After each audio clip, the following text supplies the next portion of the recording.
Hi, Dr. Michael Gervais here. And in the Finding Mastery podcast, we get lots of questions after each episode. And the question is really about like, how do I apply this in my life? How do I apply the principles that you're talking about around the psychology of excellence, the psychology of being your best? How do I work with those in my own life? And so in this AMA, we're going to talk about those. We're going to address those the best we can. We got lots of questions and we're just going to kind of go through them. And we'd love for you to leave questions that you would like explored here. If this works, we'll do more of this. And listen, I love the Finding Mastery podcast and I love this community. And so this is a real joy to do this.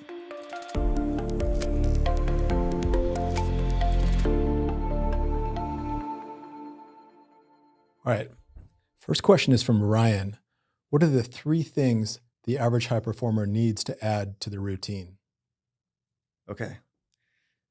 So I have an aversion of trying to get things down to buckets of 3s and 5s and 7s. And I know that people like that because it's something like we can neatly remember. And so the first order of business is that it's not clean like these are the 3. It doesn't work that way. But if we were to start somewhere, it'd be with awareness. So building awareness of how your thoughts and emotions work, awareness of how your inner life works. Like we need to have contact with our inner life. So awareness training is paramount, but it's not only awareness of your inner life, it's how the awareness of how the world around you is working. And so when you have awareness of your internal life and your external world, how it's unfolding, you're in the game. But if you don't have great awareness, you're not even in the game of high performance. And so some sort of awareness practice is foundational. The second is high performance is about doing difficult things, like getting right to the edge of the capacity, your capacity, staying in it, figuring it out, and executing and performing at a high level.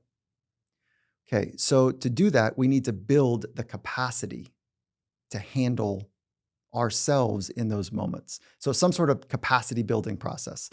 What does that mean? That means like, you hear people talk about doing cold showers or cold tubs or whatever. That's a capacity building from a physiological and a psychological perspective. So let's just say, for example, you get in a cold shower or cold tub. Water's cold, great. You have that reaction of wanting to get out. It's normal. But you stand in it for a few more moments and breathe. You work with your mind in that high stress, high tense moment. So those types of practices are capacity building every day, doing something on that level. The third is recovery strategies. If you're going to get after it and go for it and do hard things and you want to understand your capacity in life, you got to recover, but intelligently recover every day. And there's a whole set of practices that I don't think we need to get into those, but like, what do I do mechanically to recover? There's lots of literature there. Sleep, hydration, nutrition, making sure that your movement strategies are right, that you're working on pliability and strength at the same time. And, of course, thinking well, like those are all part of the recovery process. So those 3, I think, are paramount for big rocks. Ryan asked about whether these, what a high performer needs to add to the routine. Could you be a high performer without already having these in your routine? Yeah, you can grind. Our bodies are amazing. And you can grind for a long time and arrive somewhere and strike and be really good at the thing. But at the same time, fall off a cliff. It's kind of what peak performance training is about. Like you arrive at the thing, you've grinded, but then there's a cliff. And so, yeah, you can do that. We see it all the time. But there's no sustainability in it. People don't last. And that's not the path of mastery. That's not how this works. So yeah, you can get by, so let's talk about stress. There's acute stress, moderate stress, and chronic stress. Under moderate stress, well, let me frame them. Acute stress is something happens, a gorilla runs in the room, bang, the whole thing kind of lights up, your system is on. And then we need to know how to shed that. And if we don't shed that, then we move into moderate stress. Moderate stress is good. Like we can do our best work under moderate stress when we're keyed up in a way that we're fully alive. And that moderate stress lasts like around 2-3 weeks. That's okay. But if we don't know how to work with that, we move into chronic stress, which is problematic for both health and performance and kind of overall sense of vitality. So to answer your question, you can do it, but it's not sustainable. It's not the path of mastery. It's not the path of finding out your true potential. Just to follow up on awareness, for someone who is not very experienced with mindfulness, how do they, in more concrete terms, how do they, like, what should they be aware of internally? Like, what does that mean? Like awareness of your inner life? Okay. That's yeah, good question. There's a whole set of practices that would allow you to become more familiar with how your thoughts and emotions work. Mindfulness being, as you mentioned, one of them. So mindfulness, call it meditation, is the practice of becoming aware of what's happening without judgment, without critique.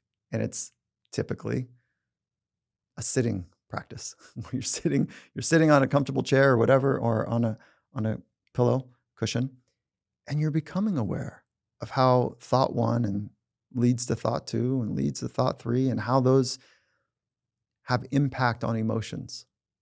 That's a radical act of committing to understanding how you work. It's a radical act. It's hard, easy to understand, but it's only one of the practices. Journaling and writing is another. Like, it's a forcing function. Like, what is the word that captures how I feel?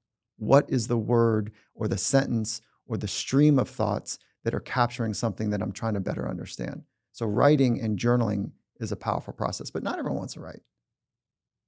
Most people don't want to meditate. It's hard, but the benefits are, I can't imagine. I can't imagine getting through the pandemic and the crisis that we've been in the high stress environment without mindfulness. So, let alone all the research that's coming out of the laboratory about what actually the benefits are to high performance.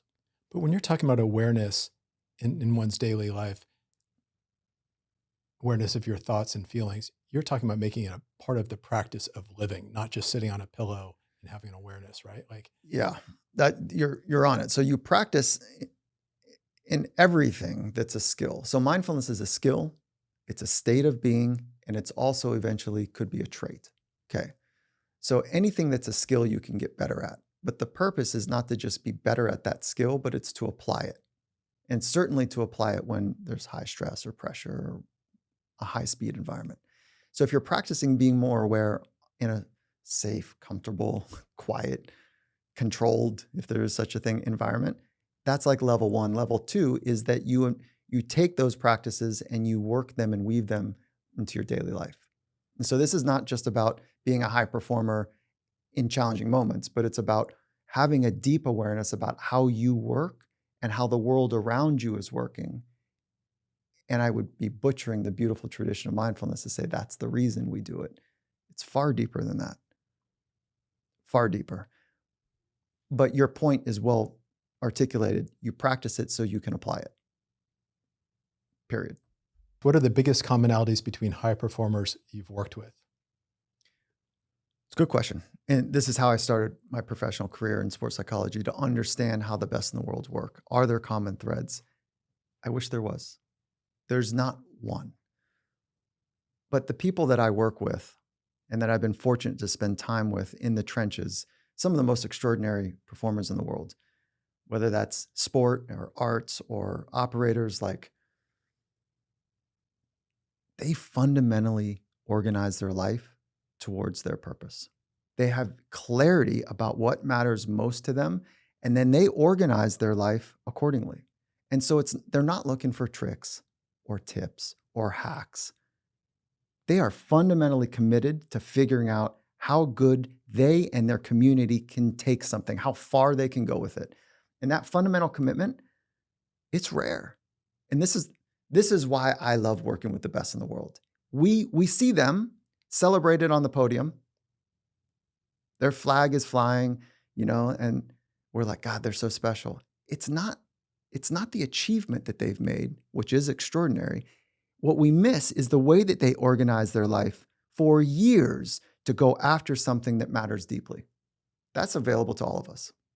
Ryan asks, what is the biggest misconception around achieving peak performance? The misconception is that the focus is on peak performance. That's not how it works. Peak performance is like this idea that you're going to rise to the top, you're going to see the mountaintop, and then you're going to climb back down or fall off that cliff. Like, that's not how it works. And, I mean, I know why that phrase was introduced to the world of sports psychology and the world of performance, peak performance. We're going to work to understand our peak, our collective peak, our individual peak. But really, what the deeper understanding is, like, I've got this finite amount of time on Earth. I don't know how long that'll be. So if I honor that I don't know how long I have here, and I've got some core principles and some virtues, and I've got some aspirational ways that I want to live my life, how do I sustain those? How do I work towards my upper capabilities? And this is the folks that I work with have taught me this. This isn't clear in the research of sports psychology. This is like working in the trenches with the best in the world. They are far more interested in sustaining excellence, sustaining high performance. And more importantly, it's about being at home with oneself anywhere we go. So this is not about like, let me just crack it, get the medal, and then I'm good. It doesn't work that way. So the misconception is that it's about peak performance, or the deeper understanding is about sustaining high performance, sustaining the path to be on towards mastery. That's the takeaway. So should we get rid of the term peak performance or stop using it? I never use the word peak performance. I used to. I named my first company Pinnacle Performance. And because, I thought like that's what it's about. And then I was like, and then I got into the arenas with the best in the world. And I was like, this doesn't hold up. This is not there's goals to be able to peak at a certain time. But like in the Olympics, you do want to peak at the Olympics, but it's not like you're doing nothing for 3 years and trying to just all of a sudden peak at that and then go away. Like this is what we're actually organizing in, like, say, the Olympic quad, 4 years process. Most people, it's more like 8 years, but a 4-year training cycle is that we're trying to stay in the strike range between like 87 to 93% proficient at the thing that they're trying to get better at, whatever that might be, because we're in striking range of like that exponential breakthrough, but we're trying to stay in the sustainable high performance mindset, the sustainable high performance physiology, a sustainable high performance culture, because nobody does it alone. We need each other. So this is not about grinding through, running through our team and people so we can peak. This is about building a culture and building an internal set of capabilities that are sustainable. You can apply this in any part of life. From a family, what are you going to peak as a family? No, that's not what we're trying to do. We're trying to like build something that is beautiful and deep and rich and connected, and that can have durability, that can last in a meaningful way. So I don't use the word peak performance. I don't find that to be a core value. What's the most impactful thing you've learned since starting Finding Mastery? Okay. The most impactful thing I've learned since starting Finding Mastery is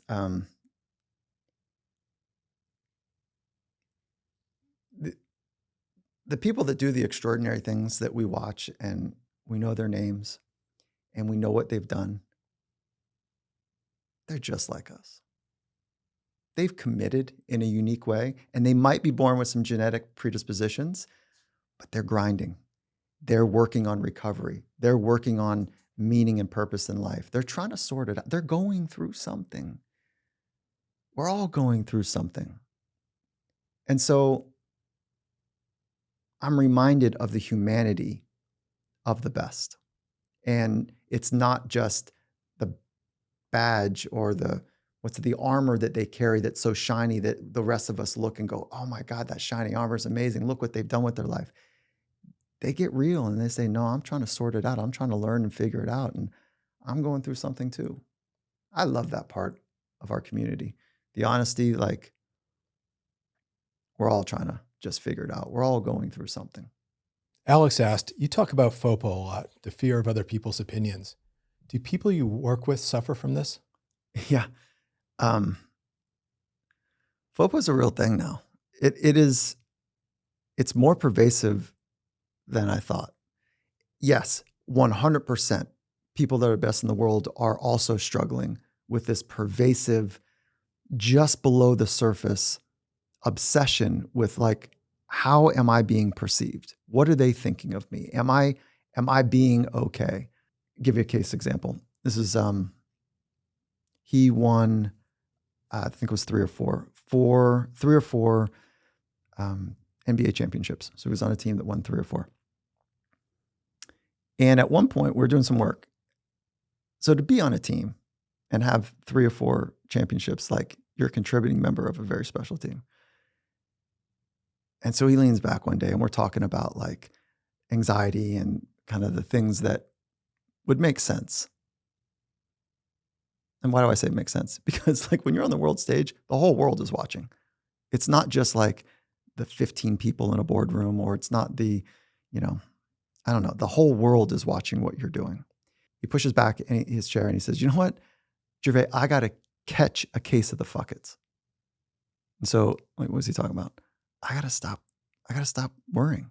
So imagine the thing that you love to do, and you're trotting off into the center stage of a stadium full of 20,000 people and millions watching, and you're really good at the thing. And you've also got this other tape that's running underneath the surface, which is like, God bless it, I don't want to look stupid. I hope that I'm prepared because this could be embarrassing. Like all this other noise. And it's all directed toward, what are they going to think of me? And so he pushes back. When he pushes back at his chair, he's like, you know what? Fuck it. I just got to go be me. And it sounds so simple.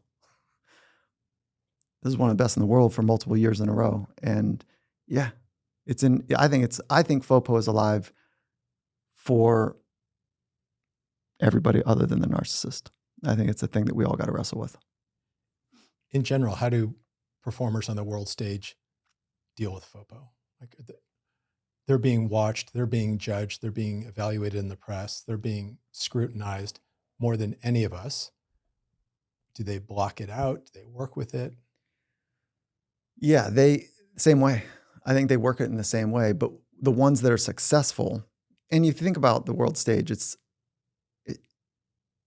talent is more closely tied, meaning that competitor A and competitor B are really closely tied in skill. There's real money on the line. There's an intensity in those environments because people get fired quickly in pro sports. In the NFL, it stands for not for long, and so you work 18 years to get skilled at something, and the average tenure in the NFL is just over 3 years. Okay. So how do they work with it? The ones that work with it well address that this is something that pulls their attention, and they work with their mind to come back to the necessary skill or the essence of a moment, and like focusing on the most elementary fundamental thing for this moment. So for us, it's like focusing on this conversation, and not when my mind does wander or yours does, like gently bringing it right back to now, and to do it quickly and with speed. That's how they work. And it's easier in sport to do that because there's action involved, and it's much harder to do that in non-sport related or non-performative related professions. So they have it. They work with it by being aware of their mind and driving it back to the present moment. And that is the only way through, is to focus deeply on the present moment, because you can only really focus on one novel thing, one new thing at a time. And so if you're focusing on being fully here now, there's no space for focusing on what other people think about. So does reminding yourself of your purpose help pull you out of the FOPO loop? Well, you got to know your purpose first. So you're picking up on something important, which is like, when you know your purpose, it becomes a North Star. And so when you're unsorted and unsettled or internally scratchy, and you're kind of a mess, let's say, that you go, wait, hold on, what am I doing this for?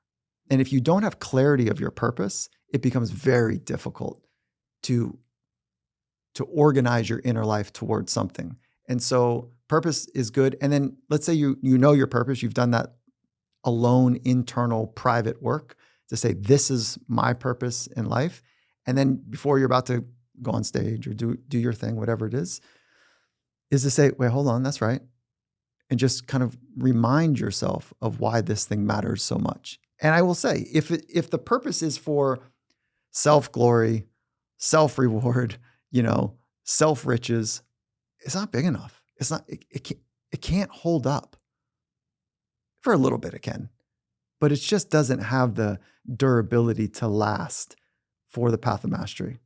And so when something is bigger than you, like I'm doing this thing to be able to fill in the blank for some larger community, whether it's your home community, whether it's your loved ones there, or it's like the neighborhood that you came from, or starving children across the planet, or starving dogs, whatever your thing is, you can do some really special things when people are counting on you.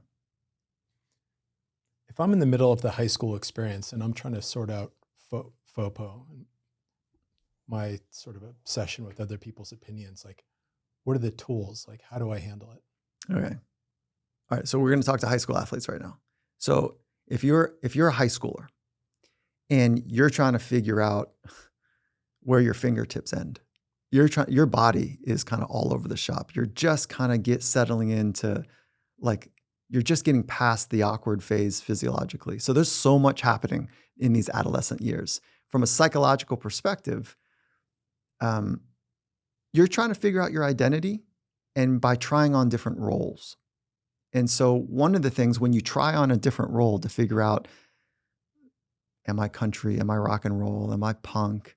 Am I hip hop? Like, and I'm using that as an analogy for like different roles in life, that when you try on a different one, you're not settled in it. You're trying to figure it out. And so it is unsettling. And when you know that you're internally unsettled and you've got this narrative, like, what are they thinking of me? Like, it's kind of a disaster. And so I'd say for the high schooler is to embrace trying on as many roles and hats and ways of thinking about yourself in the world that you can figure out with almost a radicalness, the different ways that you can express yourself and think about, who am I? It's a lifelong adventure to figure out who you are, but this is the part of life where you're just starting to sort that out. And when you recognize that you are paying more attention to what people are thinking about you as opposed to who you really want to become, then you're off. Your attention is off. That's a futile effort, because if I'm trying to sort out how I want to be based on how other people might perceive me, it's kind of like a fake Louis Vuitton bag. It's like, it looks pretty close, but it doesn't hold up to anything. It's not real. Like, do you really want that?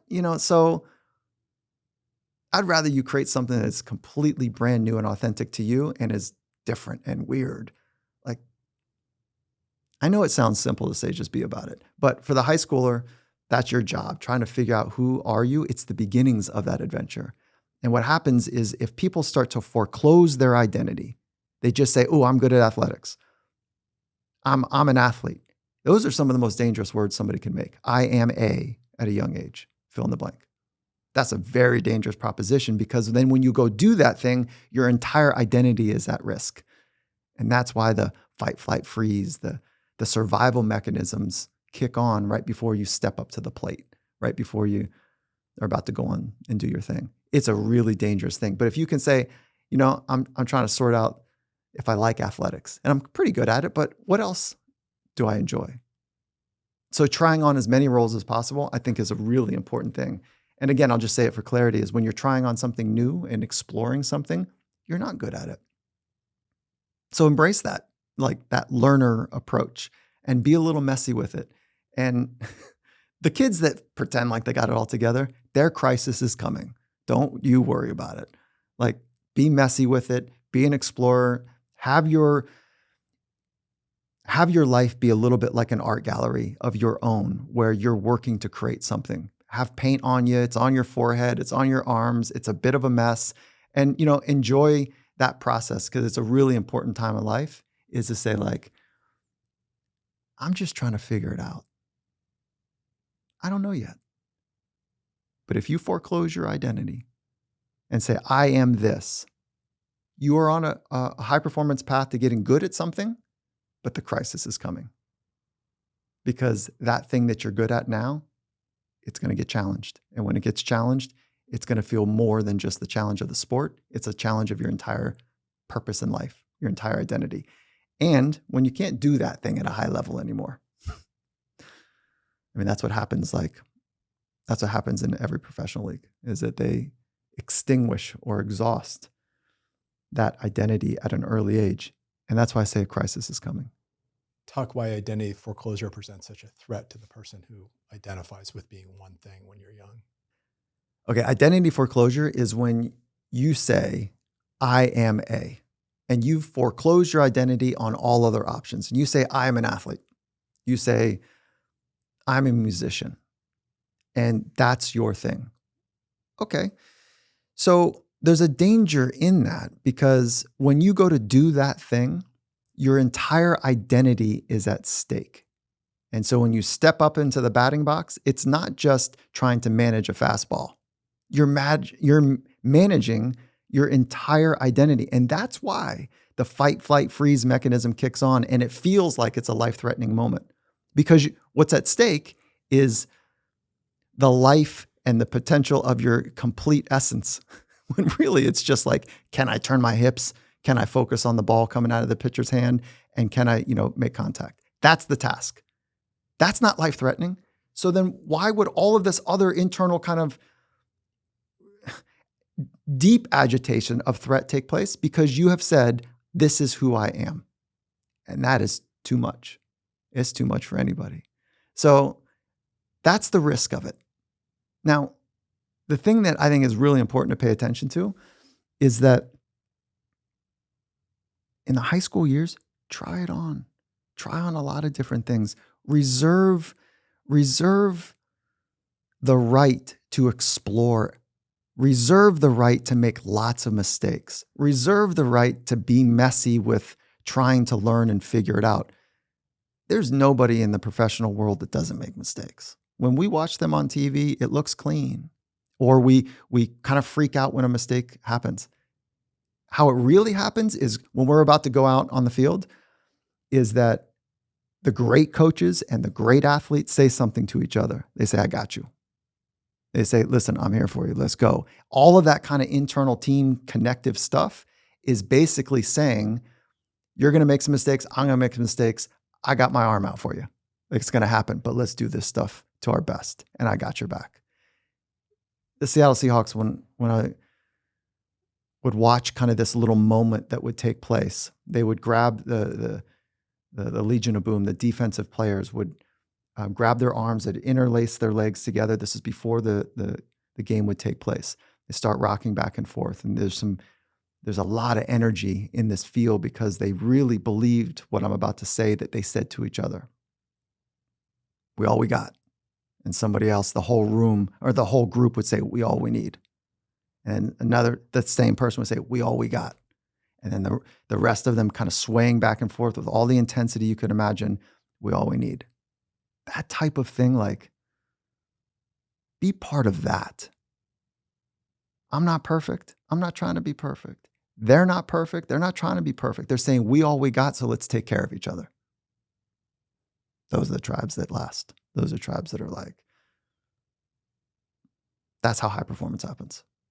Embracing the mistakes. So if you're a high schooler, like, be okay trying and learning and growing and figuring out from that place how to get better. Be okay with making mistakes because you're going to hear it later. Failure is important. Mistakes happen. It's okay. They say that, but most adults don't know how to really create an environment where they want you to learn through mistake making. What they say is like they want to give you freedom, but they're not really creating the environment to celebrate the going for it and the mistake. So you're left to say, I hear those words, but how do I really live it? What I'm saying is if you don't practice being a learner, if you don't practice trying out new things, you'll stay very narrow in your approach. You might go a little bit further faster, but there's a dead end happening because the path of mastery, the path of high performance, the path of like being a learner for life, the long life, involves making plenty of mistakes. Maddie asks, what is the message you would give middle school students? Okay, the middle school and high school years are hard. Socially, they're really hard. I wish I knew this. Control what's in your control. Be great at having thoughts that you have your back. Speak to yourself in a way that you are literally your best friend. Figure that out. That's a really important thing for life. Sometimes we say things to ourselves we'd never want somebody else. We'd never say those things to somebody else, the way we speak to ourselves. So be great with the way you speak to yourself. Have your back. The second is be a learner. Be open. Don't try to be the cool kid that's got it all together. Like some of the kids, they look like they have everything together. And I remember when I was younger, and I'd look at them and like, oh my God, they got it together. And I'm kind of a mess inside. I, that's a bit of a recipe for disaster to present like you got it all together. And because eventually over time, if those kids don't practice being awkward and uncomfortable, they're not going to be on the trajectory to get things deeply understood. They're never going to really have the path of mastery. They're going to be on the path of cool. Now, what I've come to learn is the path of mastery is really cool because you have a deep command of the human experience. And so be a learner. There's the temptation to take that edge of awkwardness off with alcohol, drugs, and like I said, looking cool. Like I get that temptation that you feel like you want to fit in, you feel like a nervous mess, and so you're going to turn to something outside of you to settle in. Your job is to figure out how to be awkward and to work through it. And if you can do that for a lifetime, I'm telling you, the ceiling is unbelievable. That's an unlock for your potential. So embrace being awkward. Don't grab the alcohol and drugs. Beyond the brain, the reasons from the brain of why it's such a problem, I don't want to get into that. Go within. Be awkward. Embrace that. Be a learner. Back yourself. And don't try to have it all together because there's a dead end in that approach to life. The ones that look like they have it all together. Like we look at people that are on podiums or that are winning a world championship or are famous for something, and we think they have it all together. Now, to get good at anything means that you've got to go through the deep learning. And if you're just trying to present a certain way, that shell cracks early. People figure out that you're kind of faking it. Like you don't have it together. Right now in the high school years, like know that it's not about presenting a certain way. It's about working with yourself to be awkward, to figure it out. They've all gone through this. They've all gone through this awkward phase of trying to figure it out. And I feel like I'm still in it. I'm still trying to figure out how to be me. And so they are too. When I say they, the best in the world are still trying to figure it out, but they've made a commitment to it.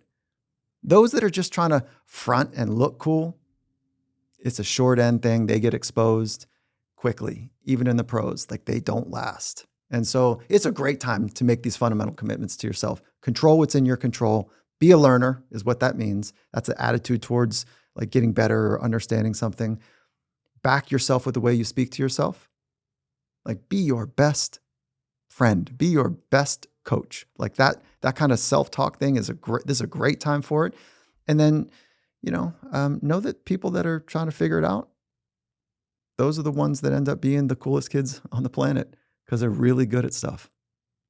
And somebody emailed the question. They said, my self-talk is currently pretty critical and negative. How do we practice changing our self-talk? How do we change our negative and critical self-talk?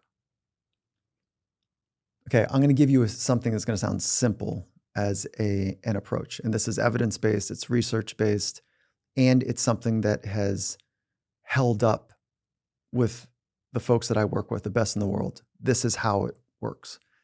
You must first begin with awareness. First, awareness of how you speak to yourself in critical ways. And I would suggest, sounds going to sound almost mechanical or academic, write those down. Just kind of get it out from the imaginary world and get it down on paper. These are the statements I say to myself that really hurt, that create constriction inside of me. So these are, we call them debilitating type of statements. Okay, so write those critical types of statements down. And there's probably more than you want, but just get as many as you can down on a piece of paper. And the second is also on a piece of paper, write down the statements that you'd like to say to yourself. But on this kind of part of the exercise, only write down the statements that you've earned. So here's an example. I spent some time with a UFC athlete, and he's a champion. And I asked him what it's like. How does he speak to himself? And he says, you mean when it's good? Yeah. He says, when it's really good, I don't have any thoughts. So he's talking about flow state, right? So that's kind of the thing that we're thinking about is more aspirational. What we're talking about right now is self-talk. It's either facilitating you being at your best or it's debilitating in some way. It's critical or it's more facilitative. I'm not going to say positive and negative. It's not that simple. So when I asked him about it and he goes, oh, okay, when I'm speaking to myself, it's pretty clear. I'm a tough motherfucker. Okay, so what gives you the right to say that? I daringly ask him. And he says, I whipped my dad's ass when I was 14. I'm a tough motherfucker. So what else? He says, I was in an end game position. I was being choked out. I broke that thing in a recent fight, put the dude on my shoulder, dragged him across the cage and finished the fight. Dude, I'm telling you, I'm a tough motherfucker. Okay, so you get where this is going. He's earned the right to say to himself, I'm a tough motherfucker. So what I want this person to consider doing is writing down the statements that you've earned the right to say to yourself and then practice those, be about those, work those into your daily system. And if you can do it this way, you write it down, like whatever that version is that you're a tough motherfucker. Maybe it's, I'm a lover of life, or,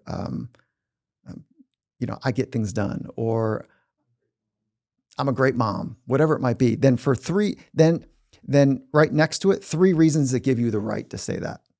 So if you want to change your self-talk, first begin with awareness. Second thing is to know the language that you're saying to yourself that is constricting. Make a commitment to stop that. Okay? Then you've got to know where to go with those thoughts. So write down those thoughts that you've earned and that those thoughts, you have your back, your own back. The next thing, this is a bit of a graduate course that I'll share with you here, is that when a thought enters your mind, you don't necessarily have to have a go-to thought.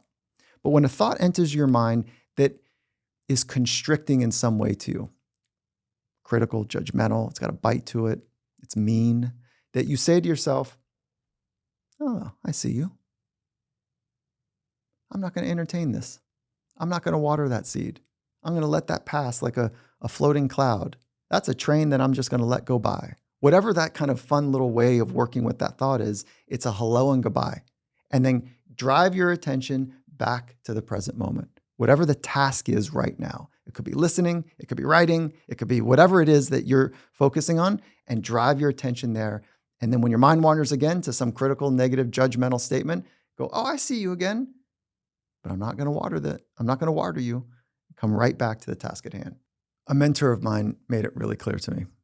He says, Mike, when the phone rings, you don't have to answer the call. You don't have to pick it up. When a thought enters your mind, you don't have to entertain it. It's that simple. And so I carry that with me almost every day. When a thought comes up, I don't have to entertain it. That's always in your control, but you need awareness first. And so that's why the practice of awareness is so important. Hudson asks, what can one do to gain a mindset like David Goggins? How do you develop a mindset like David Goggins? That's a full-on commitment. So David Goggins, when he was on the Finding Mastery podcast, said, when I asked him like what his purpose in life was, he said to be the hardest motherfucker alive. Okay. Here's the takeaway. Know your purpose. Fully commit to it. Now, if you want to have like this hard approach and that you're going to be like, quote unquote, mentally tough, you have to give everything to it. Mental toughness is hard, and I'm not sure that we can train it. It has to come from the person. I can help people strip away some anxieties to reveal mental toughness. I can help people strip away negative self-talk so that they can be more hard and tough. But toughness has to come from a commitment to give everything to the thing that matters to you. So you want to be like Goggins? Get better at suffering. You want to be like Goggins? Get better at fully committing all of your life towards one thing. You want to be more like Goggins? Be about it. Don't talk about it. There's not words that he's good at. Yeah, he's good at those too, but he is great at backing it up. That's how you be more like Goggins. You got to give everything to it. What mindset is best optimized for a happy life? Is a great question. What is the best mindset for an optimized life? First of all, what is an optimized life? Like, that's a cool thought to entertain. And so let's say that the optimized life is joy and happiness, fulfillment, flourishing. Let's say that that's an optimized life, that you have slid into home base, the end of your life, and you've really gone for it. You got some scars, some bruises, like you're a bit worn because you've really gone for it in life, and you understand peace and happiness and joy and flourishing and fulfillment. You've got that mix between the two. Okay. What's the mindset? Be here now. Be in the present moment. That is the entryway into that type of life. It is so hard to do because our mind wants to take us to other places about what are they thinking about us? Well, what if this happens? What if that happens? And we're kind of scarred by shit that's gone wrong in the past. And we carry that into this present moment, and we're playing this fake game of being okay. If you really want this life, you got to be fully in the present moment and practice that, because that is difficult to do. That will be the beginnings of having the courage to feel, to put words to your feelings, to be able to live in alignment with your thoughts, your words, and your actions. And if you can live in alignment with those, it takes great vulnerability. It takes great courage to do that, to put thoughts and feelings and line them up towards a purpose that you have in life. It's a great question. It's a sophisticated question. The mindset is to commit to being fully here now. That's the mindset. Jennifer asks, how much impact can mindset really have on life? If we think about mindset as the lenses that you see the present moment through. So a mindset is the way that you work with your mind to be here in this moment. And a learner's mindset, you can put any adjective before the word mindset. So a learner's mindset, that's foundational. That is like ground floor, basic stuff to be a learner for life, because we don't know it all. We don't have it all together. So to learn about self, to learn about others, to learn about the craft, I think that's foundational. But mindset in general needs an adjective. So competitive mindset, joyful mindset, like it needs an adjective in front of it. And so the first order of business is to select that adjective that you want to better understand, and then develop the capabilities and the skills to have that mindset. There's going to be a basic commitment to optimism, to believing that the future is going to work out. That's part of it. There's going to be a way that you speak to yourself where you have your own back, where you're no longer trying to save yourself, but you can have the available resources to be there for other people. That type of mindset of being a good community member, a great teammate in life. Having the ability to focus deeply, that type of mindset that I'm going to be all in into this moment and not worry about the other things that could go wrong. That's important. So there's all these skills that sit underneath the mindset that you want, but your job is to know what the adjective prior to that is. For me, it's about being a learner.